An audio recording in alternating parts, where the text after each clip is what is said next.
Hello friends, welcome to our YouTube channel. In this video I will show you how you can fix your connection problem, like your pen drive or charging problem. You are facing charging problem or any other problem, your port is not connecting. So how you can fix this? Before proceeding the video, if you have not subscribed to our YouTube channel, then subscribe it first and like our video. uh, So let's start. Go to settings in your infinix smartphone,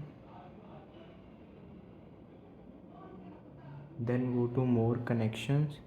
Here you find OTG. Just turn it on, and it is automatically off if not connected in 10 minutes. Turn it on and your problem will be solved. I hope you like this video. If you like this video, then subscribe to our YouTube channel and like our video for more videos. Thanks for watching.